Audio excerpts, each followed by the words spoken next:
Car Con Carne presented by the Autobarn Mazda of Evanston. Those kissing sounds are my guest, Mike McPadden, kissing his own book, Teen Movie Hell. But I digress. Car Con Carne presented by the Autobarn Mazda of Evanston, 1015 Chicago Avenue. My guest, Mike McPadden, this car we're in, I got it at the Autobarn Mazda of Evanston. You know why? Because they're really good. No pressure. They know what they're selling. They know how to get you in the car you need and want. They did just that. I'm in this lovely Mazda 3 with you, and tonight we're eating deep dish pizza from Gino's East. Are we ever?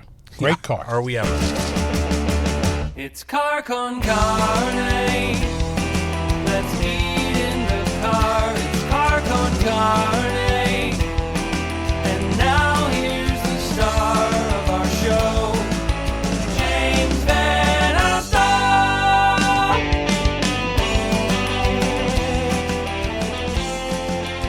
All right, so Mike McPadden, we're on Facebook Live as we're recording this. Since we are on Facebook Live, I too have my own copy of Teen Movie Hell. Dueling copies, yeah. If you want to be more descriptive, it is a crucible of coming-of-age comedies from Animal House to Zapped. And to put this all in context, before we dig into this Gino Supreme, which smells stupid. It smells so good. Oh, my Lord. Yeah, losing IQ points because it's so delicious. Very early on in this book, a compendium of every teen movie, critically just dissected by you, the author. You describe teen movies as porno movies watered down for 13-year-olds. Yeah. I think that says it all. Yeah. Because when we were it. kids, when we were in that era of going to the video store, Right. getting those R-rated movies felt like we were doing something really... You were pulling something off for Yes. sure. Yeah. No pun preemptively intended. And you grew up in the heyday of the video store, of getting the VHS tapes. Yeah. I saw a lot of these in the movies, too. I'm 50, so... You don't look a day over 30. Why, thank you so much. Uh-huh. We'll see how that happens after we get through the Gino's East here. So Fast Times at Ridgemont High opened the first Friday I was in high school of my freshman year. Ferris Bueller opened the very day after I graduated, 4 years later. So And that these are was two movies we should talk about because you love one and hate the other. Right. But I mean, so that was my teen years were these movies. And these movies, I mean, good and bad and largely unknown, all chronicled in here in convenient alphabetical order. This is perfect for casual reading, which is to say, perfect for bathroom reading. It very much, yes. I'm not saying anything pejorative here. I mean, this is a great book to just, if you have 5 highest minutes to praise. kill, Yeah. it is the highest praise. Open up any page and suddenly you're at, Pink Motel from 1982. Oh, there's a film. Which features virgins, a jock, a hooker, S&M, and wacky old people. But Yes, before we dig also in... specifically the wacky old people are Phyllis Diller and Slim Pickens. Oh, God. I had to get that in there. All right, so I want to thank our friends at Gino's East. There are few restaurants as iconic as Gino's when it comes to Chicago pizza. We've got the box here. We've got the Supreme. Feel how heavy this is, Mike. This is heavier than the both of us. Yeah, it's like really something. It's like a dwarf stars in here. Yeah. So we've got deep dish. You may need to help me on this. Please. Grab the other side. You got it. Okay.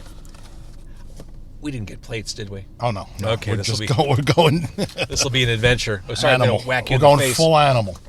All right, I'm going to show this as best I can. Look at that. Oh, you see the steam coming off that? And we also Lord. got spinach, like cheese sticks. I forgot the exact name of these. You started munching on these before. Yeah, they were awesome. We got 2 left. All right, It's your spinach. Grab one. I will. Let's go. Let's do it. Cheers. Oh, sword fight? Abundanza. Yeah, please. Abundanza. I love Gino's. And Gino's is right here in the heart of River North. Super easy to get to on LaSalle. LaSalle and, where are we on? Is this Grant? Wells. Yeah. No, this is Wells. But Oh, I'm what's the- sorry. Yeah, LaSalle and Grant. Mm-hmm. Right off of Grant. Sorry. And on a Monday night, you can park. Like, we're parked outside Gino's. Yeah. I love that. All right, so we talked about the fact that you grew up around these movies. What leads a now 50-year-old man to devote years of research and energy? What drives you? What makes you want to, or what made you want to collect all this information in one convenient book? Well, it started when I was a 25-year-old man.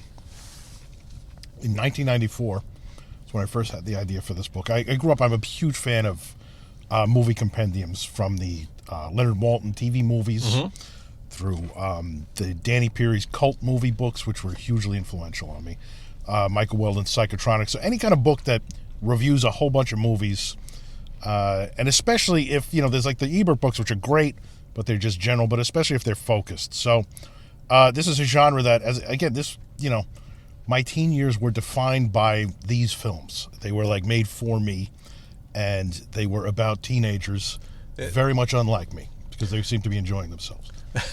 Hormonal teenagers. Yeah. Coming of age. I mean, that's the bottom line. And, we'll bounce around, but Fast Times at Ridgemont High. We all came of age watching that movie, watching Phoebe Cates. Yeah. That scene, that masturbation scene. I mean, that is the Beatles on Ed Sullivan of That's it. Adolescent boners. Yeah. Circa 1982 through probably all the way up to 1990. Yeah. Okay, so what is it beyond Phoebe Cates? So what is it about that movie that makes it one of those indelible representations of teen movies? Well, it's because it's a much more serious actual movie than initially people thought it might be, and it's a real movie with a real story about real characters.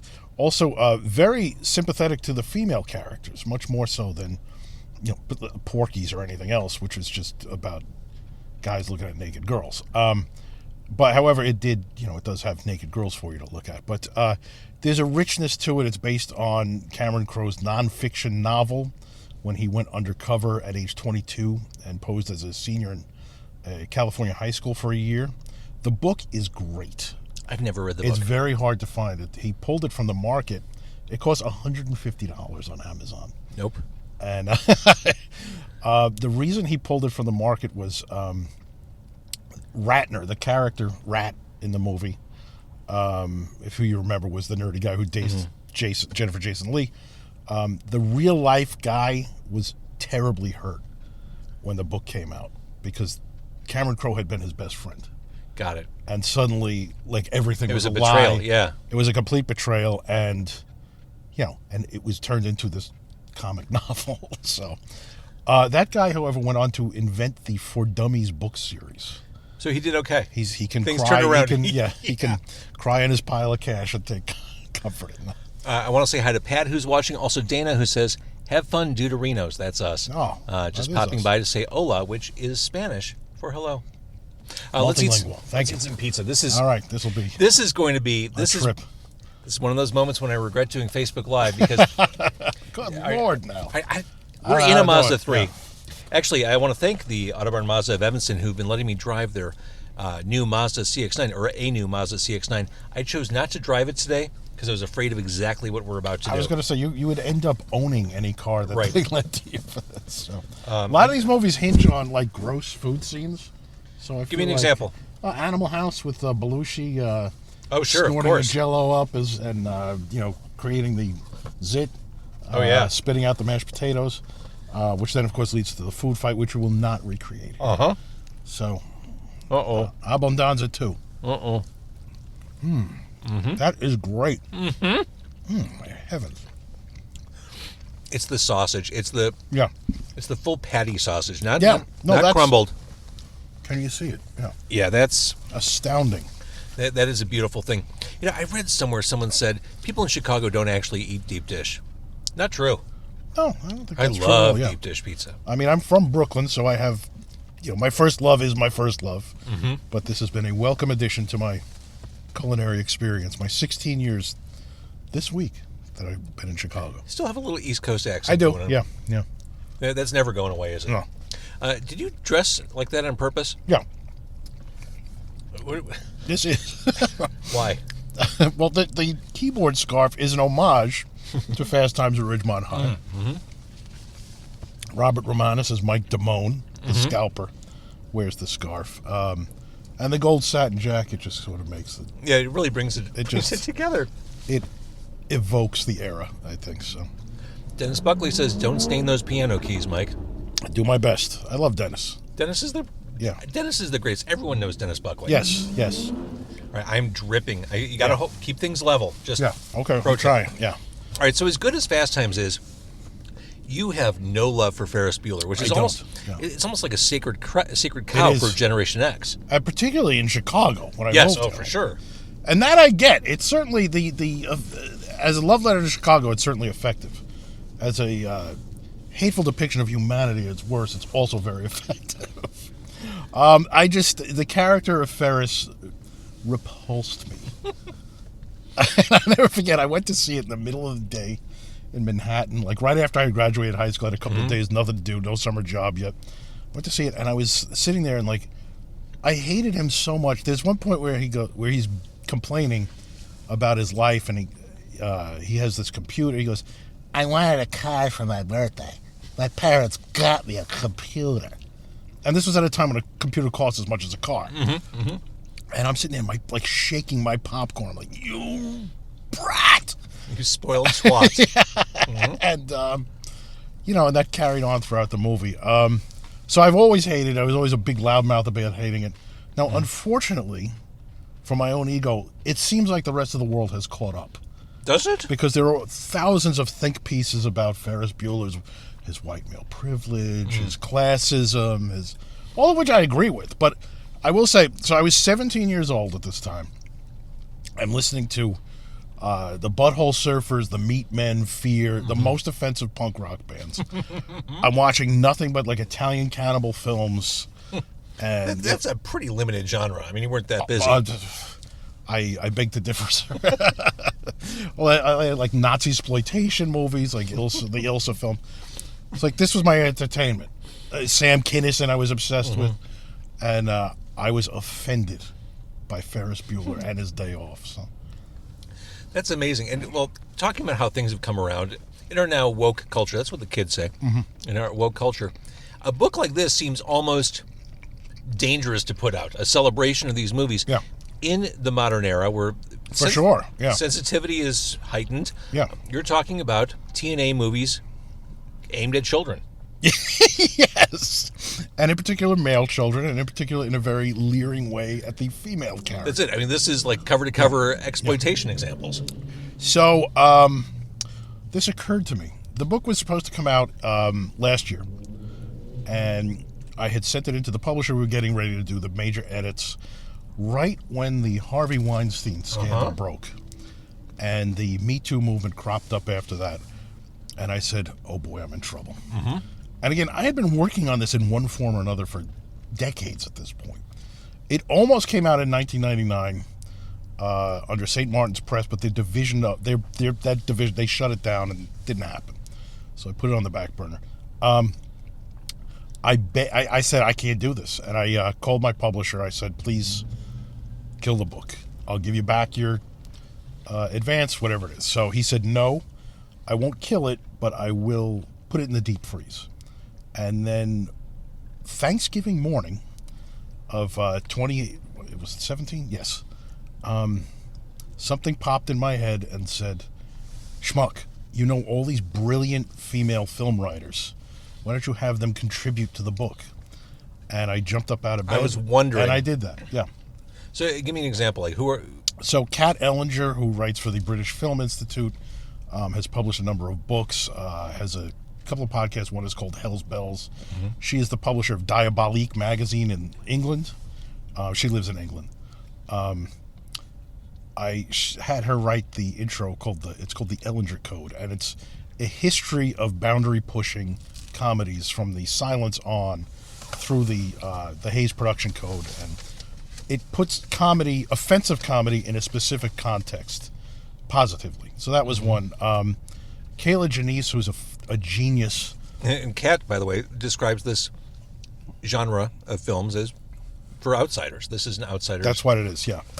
And it comes down to that. The tagline of Caddyshack says it all. It's the slobs against the snobs. And this is the problem with Ferris Bueller and John Hughes in general. Once those movies hit, the snobs won. Interesting. Because it was no longer about the weirdos, the geeks, the perverts. It was about the rich kids keeping those weirdos and geeks and perverts in their place. Can an argument be made, though, talking about how Fast Times was empowering in some ways to women, or it showed women? Very much, yeah. Didn't Hughes bring a lot of that, too? He did. Yes, he absolutely did. He opened the genre up to females. He also, I think, cynically softened the movies to PG-13, which was a new rating at that time. And then once they were PG-13, it took the teeth out of everything. So he is the Steven Spielberg of the genre, and I mean that in both an admirable way and every disparaging way in terms of infantilizing, dumbing it down, Disneyfying it. So you're talking about your guest authors. Yes. And Katie Reif, who is the senior film writer at the AV Club, who I worked with in the past. She does a great piece on modern films like Lady Bird that address that female makers are addressing coming of age female sexuality in brand new ways, but also being funny and daring and bold. So that was a couple of those, and there's other great stuff in there. So. Oh, my wife did a couple of guest reviews too. Very nice. The great Rachel. I'll let you eat as I. All right. See, the tricky thing about moving this pizza around, we did get some slide. Oh. So Yeah. half the ingredients on this piece slid off, but I'm gonna, as the host, take responsibility and try to make reparations here. There are Much appreciative. There are archetypes. Well, it's easy when it's. Oh yeah, there you go. It's amazing. That I know. There are archetypes in these movies, and they're referenced throughout the book. What are the key archetypes? I mean, I think I know what they are.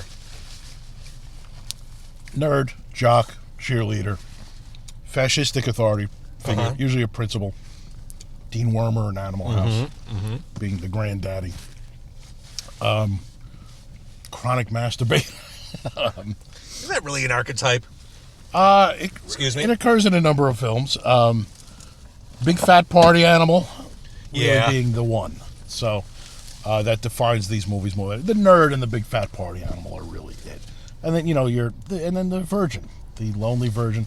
There's always sort of a nice guy hero, snooty girl who thinks she's ugly because she wears glasses until they take her glasses off. I want to talk about Rodney Dangerfield. Because when we were kids, Back to School was one of those movies that we watched repeatedly. Oh, yeah. Like, in the modern day, I can't be bothered to watch a movie that I've seen before. Like, I want to always see stuff I haven't seen before. Sure.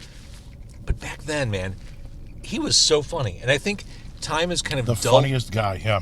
Time has dulled those jokes because they've been repeated ad nauseum. We all know them. But that was laugh-out-loud stuff They in that were movie. gut punches. They were so funny. It was his delivery, the way he really looked like that character. Like life was destroying him with every breath. And interesting you bring him up because, Caddyshack was originally just a teen movie. It focused on the caddies entirely. And there were going to be some background, the other, Judge Smales, everybody was there, but it was really about Danny Noonan and the Italian kid, Danny Iannucci. And Don Rickles was supposed to play Al Cervic. And Rickles wasn't able to do it, so they brought in Rodney Dangerfield. And that would have been such a different movie. Yeah. Such a different movie. Completely different, and I love Rickles. I love him. But totally different energy. But he showed up and just took over.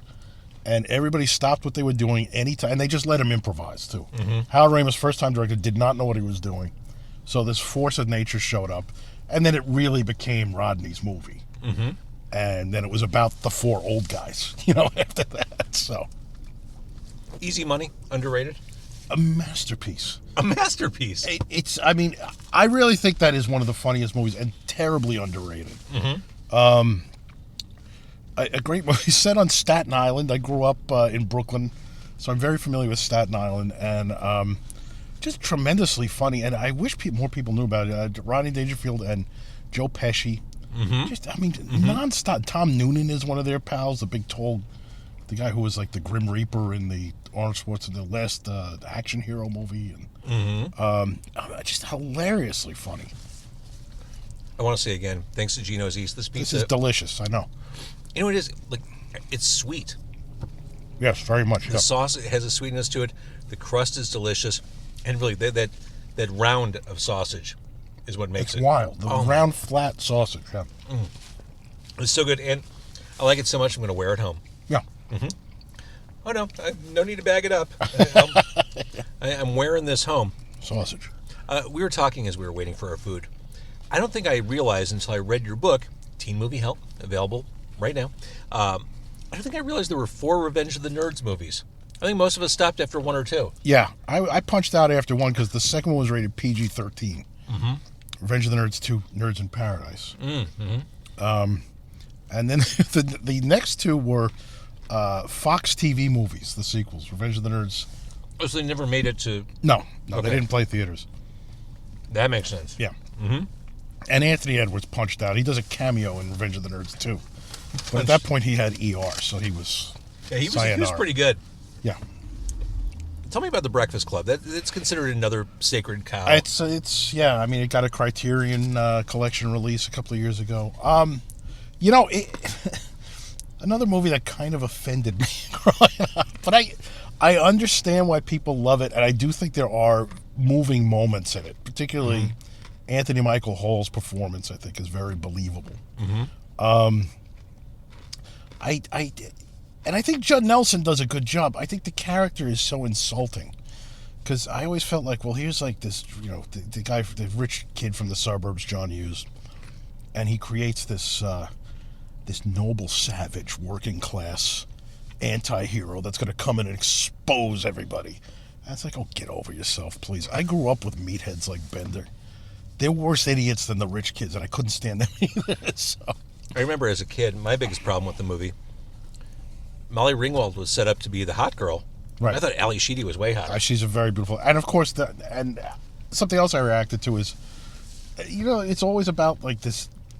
Again, it's the snobs against the slobs. Mm-hmm. How do they How is she liberated at the end? Molly Ringwald puts lipstick on her, which is infuriating because she was an interesting, weird chick, and the way they say to be happy is to be as much like the uninteresting, dull, normal people around you. What was the heyday for these teen movies? It's long past us. Really, I mean, it comes out 82 to 86. It really is like Porky's, which was March 82. This is an annoying bit of trivia for you.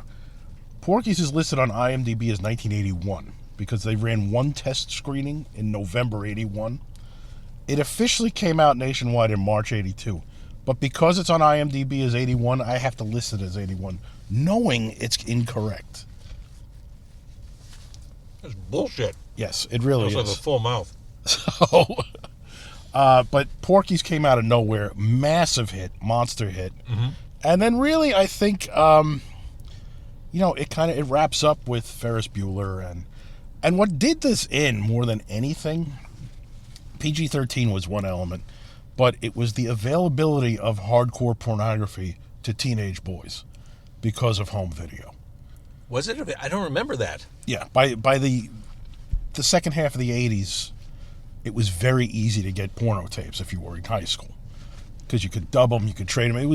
They were ubiquitous. Okay. It wasn't like at the beginning, like 82, they cost $100 and you had to. It was very.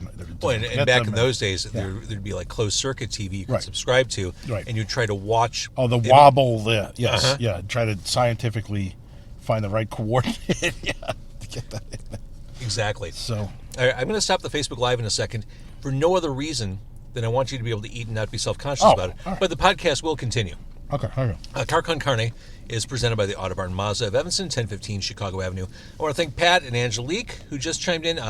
Angelique says the best deep dish, hands down. It's so good, Angelique. Oh. Pat did have a question. This movie kind of falls outside what we're talking about, doesn't it? Yeah. It's not in your book, The Outsiders. No. Related, but not a comedy. Right. These are comedies. These are sex romps. Yeah. Sex romps. So we're going to talk more about sex romps. We're going to talk about things like Stewardess School coming up. Because with Don Most. Don. Right. Exactly. Who you may remember as Ralph Malph from Happy Days. All right. Thank you for watching on Facebook Live. I'm covered in tomato sauce. Which, I mean, there are worse things to be covered in. Yeah. Okay. Thank you for watching. Listen for the whole podcast on carconcarney.com. That right there. That's Mike McPadden. Thank you, everybody. I'm going to try to stop this. Here I go. Yeah, I realized I didn't want to eat any more while on camera because there was just no dignified way to do it. Very much in keeping with the book, though. Very, very much. All right, so let's keep talking. Sure. So the peak was, what did you say, 82 to 86? Yeah, so with 84 really kind of serving as the peak.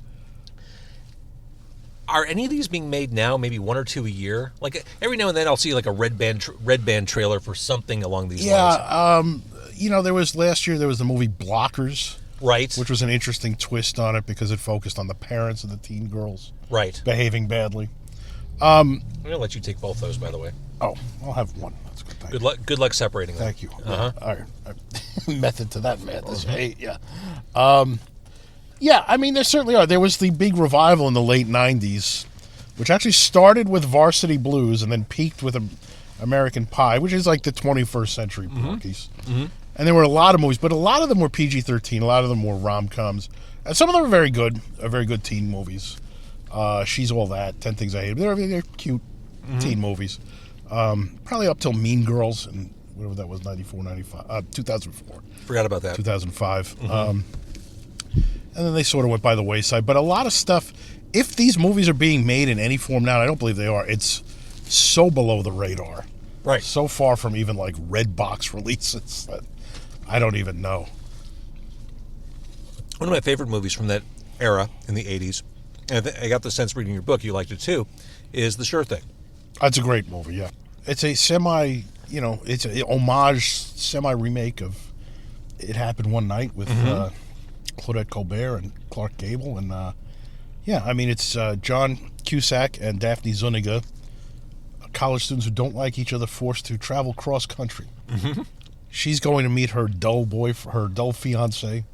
He's going to meet Nicolette Sheridan as the hot chick who is the sure thing. Mm-hmm. And naturally, along the way, they fall in love.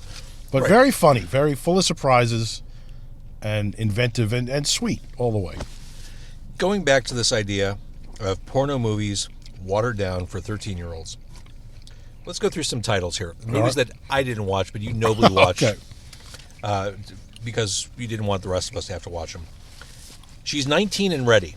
That's a real movie title. Yeah, that's a really lousy European softcore film. That couldn't be remade today. No. Okay, so the question people say to me, could any of these movies be made today that are in the book? And the short answer is no. The long answer is fuck no. Not one. There's not one you could remake without courting the wrath of Twitter. Not even Gimme an F? Gimme an F is a film I hate. I'll tell you why. It's the greatest title for a teen sex comedy of all time. Of all time. Set at a cheerleader camp. There is no sex or nudity in the film. So it does not And it's rated R. Does not function as advertised. No. The exact opposite, James. Stewardess School? I would watch that today. That is a hilarious film with Don Most. I always like that he was Don. Now I believe he's Donald. Mm-hmm. But he was Donnie Most when he was Ralph Malph on Happy Days. And that is actually a bachelor party knockoff / police academy. So 84. So then you had, in 84 at the peak, there were teen sex comedies with adults in them, but they were acting like teenagers. Police Academy being the archetype, and Bachelor Party being the other really extreme archetype. And that they generated their own whole subgenre of movies like that. Moving Violations was about traffic school. Weekend Warriors was about ROTC guys partying. And Stewardess School was Donnie Most was sort of the Tom Hanks, who Tom Hanks' own character in Bachelor Party is sort of a Bill Murray character. So Totally. you keep going down, you get to Don Most. But it's actually a really funny movie. And speaking of Tom Hanks, Wendy Jo Sperber from Bosom Buddies, which is one of my favorite shows of all time. She's in it, and they're just a bunch of wacky people trying to learn how to be flight attendants. Speaking of Bill Murray, Meatballs was one of the first ones I saw. Yeah, for sure. Does that still hold up? Meatballs is a fun movie. Murray is amazing. I mean, it's the moment where he became Bill Murray. 100%. Yeah. Even if you were very familiar with him from Saturday Night Live and the National Lampoon Records and Radio Hour, this is where Bill Murray, as we know him now, is born before your eyes. How about the Kinky Coaches and the Pom Pom Pussycats? Another terrible film with a great title, an amazing cast. Robert Forster is one of the football coaches, from Jackie Brown. Great, sort of once leading man, nicely aged character actor. His rival is John Vernon, a.k.a. Dean Wormer from Animal House. And as a reporter covering the big game, Norman Fell keeps annoying the two of them. Oh, my God. Yeah, not a good movie, but the cast alone makes it worth watching. Phoebe Cates aside, who was the hottest actress from that period? That's so funny.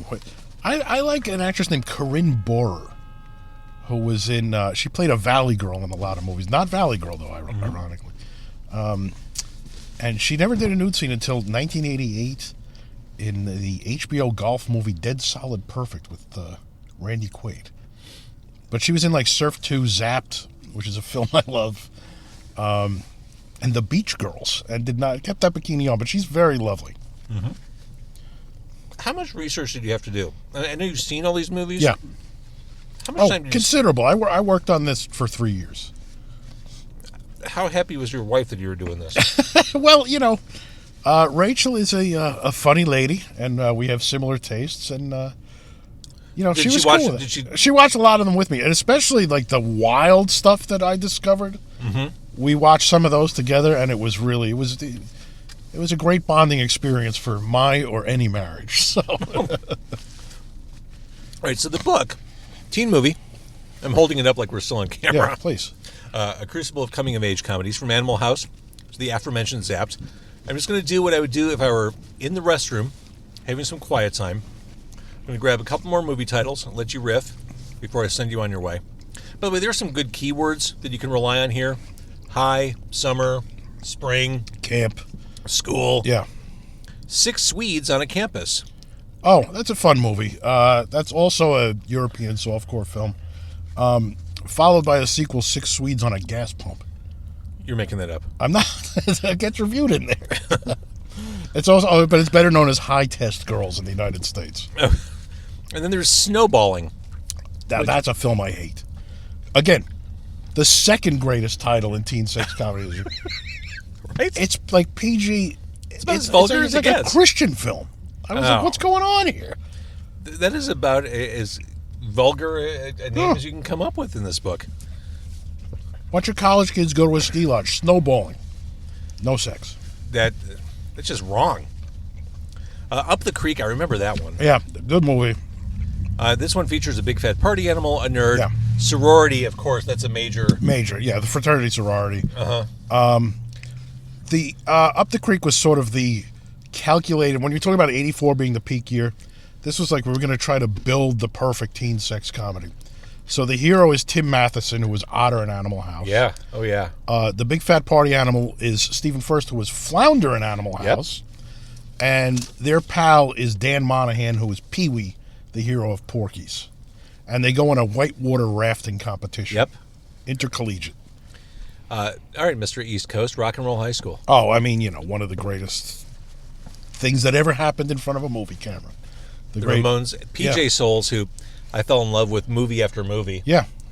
That one was my first love affair Riff with Randall, PJ. yeah. But that was really cemented in Stripes. Yeah, I get that. She got the Aunt Jemima treatment. Yeah. Yes. And I go in the book, the original bands that were offered the film before the Ramones. It started life as Disco High. Oh, no. And then Alan Arkish, the director, and Joe Dante, the co-writer, were rock and roll fans. They didn't want to do a disco movie. And so they pitched it. And originally they pitched it to Todd Rundgren. No. Who wanted to do it, but he wanted it to be a drama. He wanted it to be about a teen rebellion, but for real. But the kids would worship Todd Rundgren. Then they offered it to Van Halen. Warner Brothers Records said, no, you can't control them. They won't behave on a movie set. That sounds right. And then Cheap Trick almost got the job. But they just as they were signing on the dotted line, Live at Budokan came out, and then they were the biggest band. See you later. Yeah. Good luck with your movie. So that was it. So, and then Devo was the backup band if the Ramones couldn't do it. Okay. They're weird and quirky enough that... I think I'd love to live in a multiverse where I could see all of those movies. Yes. All of those rock and roll high schools. You could walk through the wormhole and suddenly there's Devo doing Through Being Cool. Yeah. Which was in Revenge of the Nerds, maybe? Yeah. It all comes full Yes. circle here? It does, yeah. Uh-huh. I mean, and it's worth mentioning, a lot of these soundtracks are kind of awesome. Very much, yeah. there is a teen music hell playlist in the back that I understand people like Don't You Forget About Me and old time rock and roll. I dug a little deeper. Yeah, no, you go super deep on this. There's Cheap Trick with Spring Break from Spring Break. Yes, yeah. Yeah, you're not messing around with the deep cuts. Vixen Computer Madness from Hard Bodies. Yeah. Good luck finding that one. Look on YouTube, it's there. Okay, fair enough. Josie Cotton, this is a little more conventional. Yeah. Valley Girl was a big movie for a lot of us. Huge, yeah. And I'm going to be showing that at a screening in Philadelphia on July 27th. And Valley Girl has an enormously influential and popular soundtrack that they did not get out on, it wasn't even vinyl at that point. It was not released until 1994. I didn't realize that. Yeah. It's since become a huge, a billion times platinum, and they did a sequel, more music from Valley Girl. But the big songs in that are Plimsolls. The Plimsolls, Million Miles Away, and I Melt With You by Mine. Oh, yeah, of course. One of Nick Cage's finer moments. I would agree completely, yeah. Very likable in that role, yeah. And, of course, this is quintessential moment from a quintessential coming-of-age movie, Tangerine Dream and Risky Business. Yeah, Love on a Real Train. In Chicago. Yeah. Risky Business is a fascinating film because it's really... I mean, I threw the word masterpiece around with Easy Money, but Risky Business is an extremely powerful and well-made film that, had it come out 5 years earlier, would be talked about in the same breath with The Graduate rather than Porky's. Right, it just got swept up in that same... Right. But it's a very serious, kind of literary movie about, these two characters, Tom Cruise and Rebecca De Mornay, with completely different lives, who are at a weird crossroads where they come into one another. So. Well, and that's the movie that inspired me to run a brothel. Yeah, well, that's good. Yeah, so we'll be driving there after this, I hope. Yeah. Work off some of this pizza. Yeah, no, I got you some tokens. You're good. Yeah. All right, so Mike McPadden, the book is Teen Movie Hell, another fine compendium of movie knowledge from you. I mean, you go deep on this stuff. Anyone reading this walks away an expert on coming-of-age cinema. I would hope so, yeah. There's nothing left, right? You didn't leave any movies out. I did. And I haven't been told what they are yet, but people on the internet will let me know. Yes, I should. Yeah, always assume. Yes, I know. And I got stuff wrong, and I'm way off base on some things. I just don't know what it is yet. Of course. I will be informed. All right, so this is on Amazon, in bookstores. I love this. I love your writing. I mean, thank you. You write... It's the Slobs versus the Snobs. You represent us, the Slobs. Yes, very much, particularly this moment. This moment. Well, Gino's East. Look at all the red on my coat. Yeah. It looks like someone I'll be gouged my heart. Taking my keyboard scarf to the dry cleaner on the way home. So thank you for doing this. Thank you so much. This was delicious and very fun. Love your book. Highly recommend it. Thank you so much. Love this pizza. Thank you to Gino's East. Oh, Thank my you. God.